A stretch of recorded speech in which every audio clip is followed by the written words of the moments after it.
Ganapati Chakraborty sir ছিলেন একটা সম্মানিত লোক। ওনার ফ্যামিলি ছিল, কারোর সাথে কোনো কলহ বিবাদ কিছু ছিল না।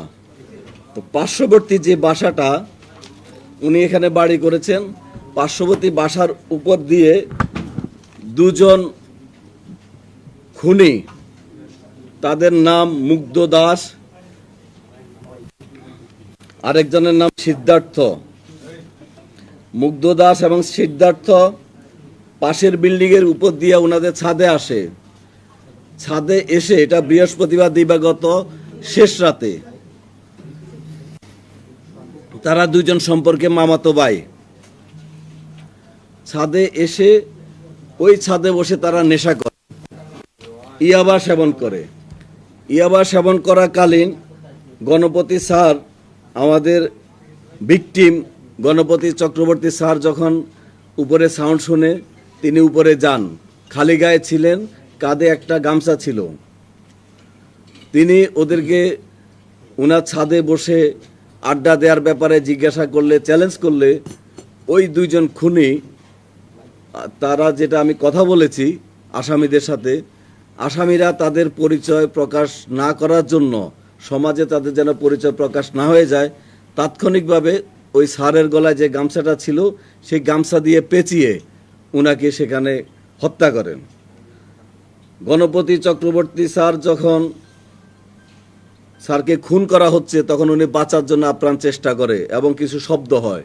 শব্দ শুনে গণপতি চক্রবর্তী স্যারের স্ত্রী প্রীতিলতা চক্রবর্তী ওরফে ভোলা, এই ম্যাডাম উপরে আসার চেষ্টা করেন। উপরে আসার সময় ওই দুইজন খুনি উনাকে সিঁড়ির মধ্যেই গলায় গামছা পেঁচিয়ে, সেখানে ছাদের উপরে কাপড় চোপড় ছিল, পুরনো একটা গামছা পেঁচিয়ে উনাকে সিঁড়ির মধ্যে হত্যা করেন। উনার চিৎকার চেঁচামেচিতে উনার মেয়ে প্রার্থী চক্রবর্তী, বয়স 25, সে যখন এগিয়ে আসে, প্রার্থী চক্রবর্তীকে তারা খুন করে গামছা পেঁচিয়ে। খুনিদের বক্তব্যে আমি যেটা শুনলাম, প্রার্থী চক্রবর্তী মারা যাচ্ছিল না, প্রায় 4-5 মিনিট লাগে তার প্রাণ যাওয়ার ক্ষেত্রে। সেই সময় তারা রশি দিয়ে তার গলায় এবং মুখে পেঁচিয়ে ধরে। একটা প্যাচ গলার উপর দিয়ে যায়, একটা প্যাচ মুখের উপর দিয়ে যায়। তারা এত জোরে এই রশিটা টান দেয়, তার মুখের চোয়াল ভেঙে যায় এবং চোখটা ঠিকরে বের হয়ে যায়।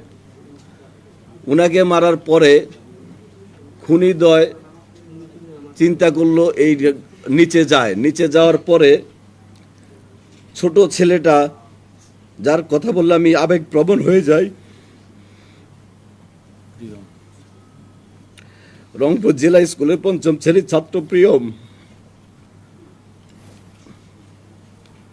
আমার ছেলের বয়সী,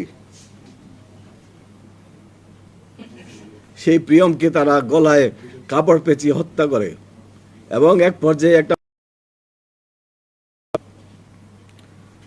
হত্যা করার পরে সকাল হয়ে যায়।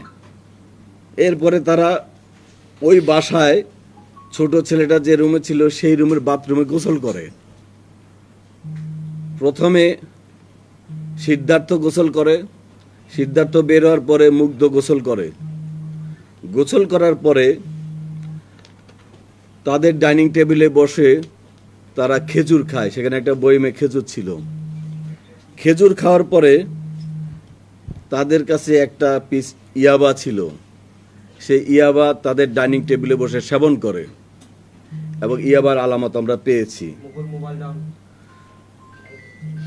ইয়াবা সেবনের পরে সকাল হয়ে যায়, জুমার দিন ছিল। তারা অপেক্ষা করতে থাকে বাইরে লোকজন যেন কমে যায়।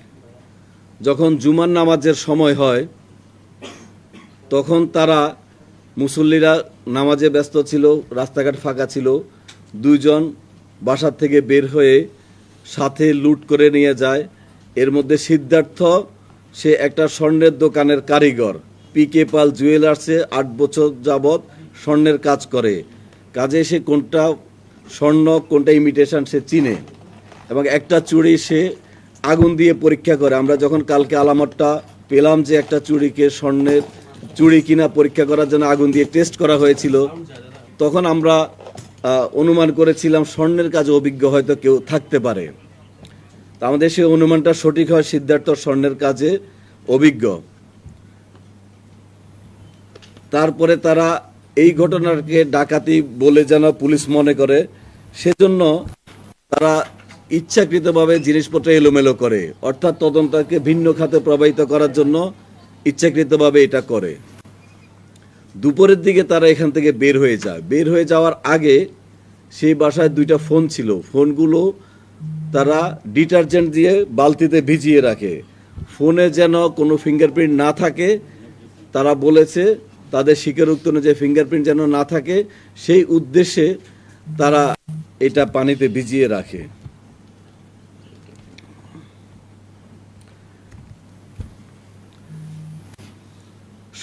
বৃহস্পতিবার দিবাগত রাত্রে, অর্থাৎ শুক্রবার ভোর রাত থেকে শুরু হয়ে এই ঘটনাটা তারা সারাদিন ঘটায়।